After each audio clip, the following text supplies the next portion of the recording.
Aloha, hermanos and hermanas. Welcome to Raw Uncut, edition number 7.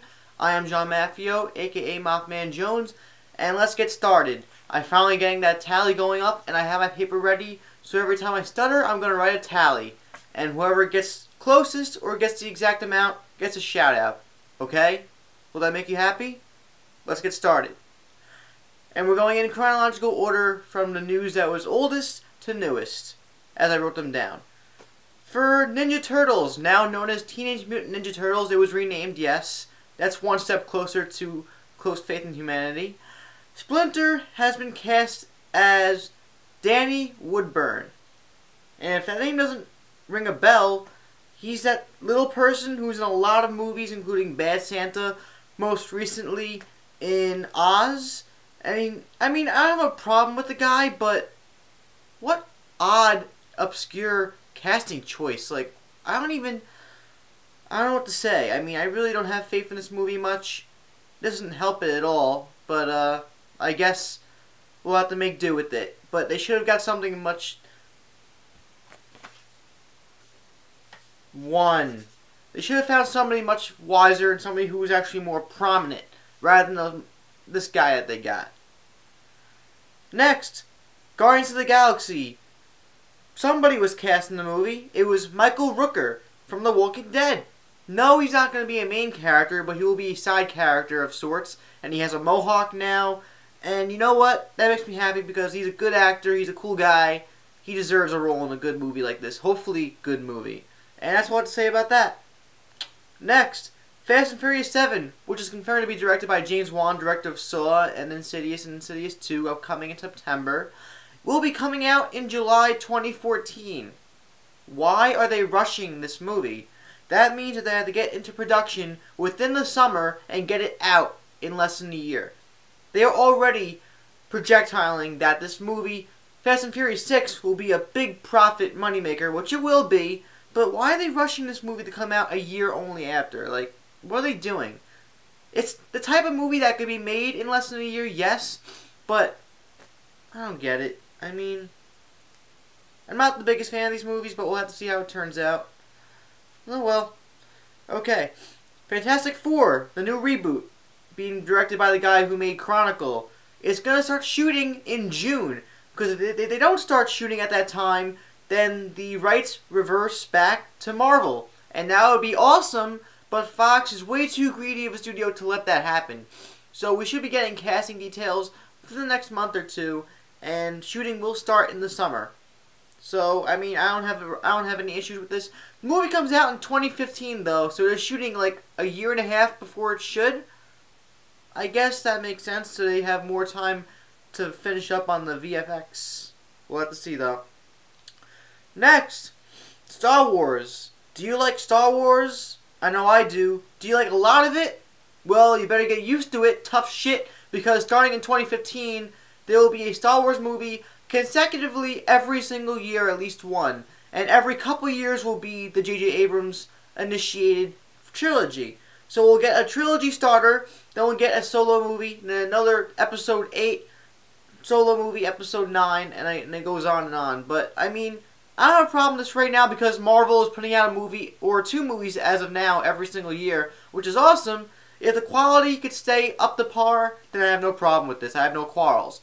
If the quality decreases, then we have a big problem, much like with the prequel movies. But when I was a younger child, I enjoyed those movies, so no venting there. Next, 21 Jump Street 2 is set to release in the summer of 2014. The same guys who made the first one are going to make this one. This one's going to take place in college. And all I have to say is, like, I'm looking forward to it because I enjoyed the first one thoroughly. And I really like the chemistry between Jonah Hill and Channing Tatum. It has potential to flop horrendously, or it could be as good as the first one, or even better. We'll have to see, but you know what? We have another comedy to look forward to next year.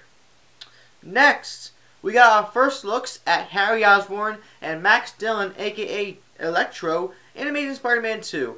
So far, not to make you all jelly, I've met almost everybody on the set so far. I met Mark Webb, Shailene Woodley, Emma, freaking Stone, the love of my life, Andrew Garfield, and I have to get these two under my belt eventually, I hope.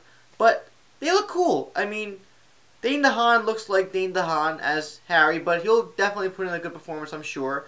And Electro Max Dillon, Jamie Foxx, he looks like quite a loser. But that is very interesting because we have not found...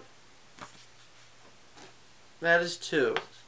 We have not had a villain yet who has been an obsessive... That is 3. Son of bitch. We have not had an obsessive... That's 4. An obsessive fanboy, because Max Dillon is obsessed with Spider-Man, and he has this whole revelation, I guess, where his mother doesn't care about him, and his birthday's coming up, and he's a loser. He has a buck between his teeth, and he has a comb over, and he looks like a freak. But you know what? I'm excited for this portrayal, because finally I think they're improving, because there was a very severe lack in villain for the Amazing Spider-Man 1, and I enjoyed that movie a lot. But I think they're going to give this treatment like Dr. Octopus, where the villain's going to be just as compelling as the main character.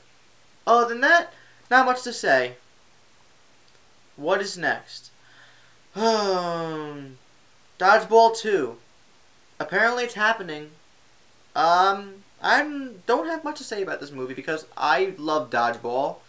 But I feel like this is just trying to catch on with the trend that Anchorman 2 is releasing. And we don't know how that's going to turn out, but if that's successful, then surely this will be greenlit. I don't really care about this right now, believe it or not. I love the first Dodgeball, but I don't see any point in making another Dodgeball. I don't see where the story could go from here. It was a good one note. That's all I have to say about that. Next, today, or actually at 3 o'clock in the morning, and I was up for it, the Thor Dark World trailer released, and while it didn't blow my socks off, here's my little review on it. I have to say, it looks really darn impressive.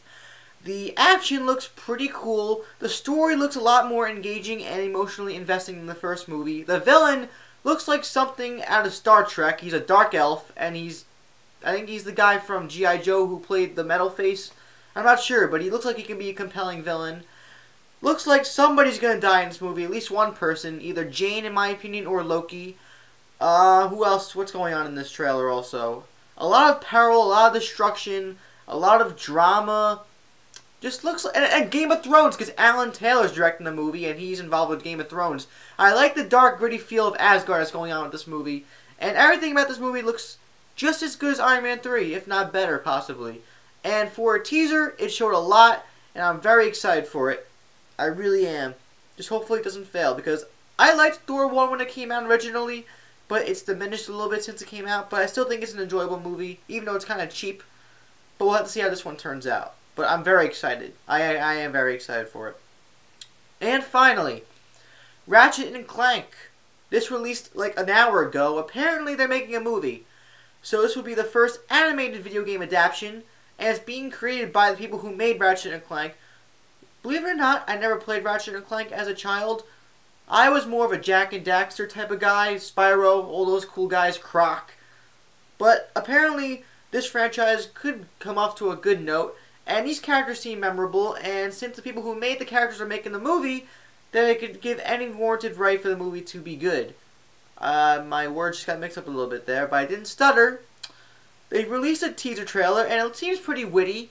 The guy who looks like that big superhero guy saying, "Oh, where's the dubstep?" Aha! But I mean, I'll see it, because I did watch my friends play Ratchet and Clank, and they are cool characters. We'll have to see how it goes. And that's it, 9 minutes in.